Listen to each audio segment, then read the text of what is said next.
కేసీఆర్ 10 ఏళ్ళు పాలించిండు తెలంగాణ రాష్ట్రాన్ని. ఇప్పుడు రేవంత్ రెడ్డికి కొత్తగా ముఖ్యమంత్రి అయ్యాడు. మార్పు ఏమైనా కనిపిస్తుందా? ఏమైనా వైఖరి అట్లనే కనిపిస్తుందా? ఇద్దరి ముఖ్యమంత్రులకు తేడా ఏంటి? టిఆర్ఎస్ పార్టీ తెలంగాణ ఉద్యమ పార్టీ. కొంత ప్రజలు కానీ హ్మ్. కొద్దిగా ప్రజాస్వామికవాదులు తెలంగాణ అనేక మంది కొంత ఆ ప్రభుత్వాన్ని చాలా ఆశించడం జరిగింది. కానీ దురదృష్టం ఏంటంటే కేసీఆర్ మొత్తం కూడా నియంతృత్వం అయిపోయాడు. మనం ఊహించలే. ఎప్పుడైతే హైదరాబాద్లో ఇందిరా పార్కుని ఎత్తివేసిండో అతని ఒక నియంతృత్వం ఆలోచన బయలుదేరింది.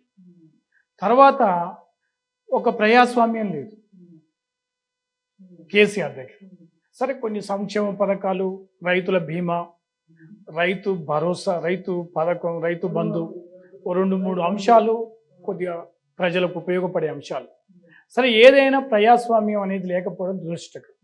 తర్వాత ఇతర పార్టీ ఎమ్మెల్యేలు ఎప్పుడైతే కొనుగోలు చేసిండో ఇక భవిష్యత్తు బూర్జువా సంస్కృతి తేడలేదు. ఇప్పుడు వీళ్ళు చేసింది కూడా అదే కదా. Yes. 8 మంది అయితే దానికి వ్యతిరేకంగా కాంగ్రెస్ పార్టీ ప్రజలు ఆలోచించారు. ఇది నియంతృత్వ ప్రభుత్వం, ఒక రకంగా దొరల గడిల పరిపాలన అని ప్రజలు ఆలోచన చేశారు. కాంగ్రెస్ పార్టీ పట్టం కట్టారు. దానికంటే ఎక్కువ మిక్కిలి ప్రజలు ఏం ఆశించారంటే కనీసం ఒక ధర్నాలకు కూడా అవకాశం లేదు. కోదండరాం లాంటి వాళ్ళని తలుపులు బద్దలు కొట్టడం, పత్రికా విలేకరులని అనేక మంది మీద కేసులు పెట్టడం, ఇందిరా పార్క్ ఎత్తివేయడం, తర్వాత పథకాలు కూడా ఎన్నికలు వచ్చినప్పుడే పథకాలు, అది దళిత బంధు కావచ్చు, లేకపోతే అనేక పథకాలు కూడా ఆ పథకాలు కూడా ఎట్లా గులాబీ కండువ కట్టుకున్న వాళ్ళకి, అంటే అంత నగ్నంగా అంత స్పష్టంగా ఏ ప్రభుత్వాలు కూడా లేవు. మా పార్టీలో చేరిన వాళ్ళకే పథకాలు, మా పార్టీలో ఉన్న వాళ్ళకే పథకాలు అన్నటువంటి ప్రభుత్వం టీఆర్ఎస్. దానికి వ్యతిరేకంగా ప్రజలు కాంగ్రెస్ పార్టీని గెలిపించారు.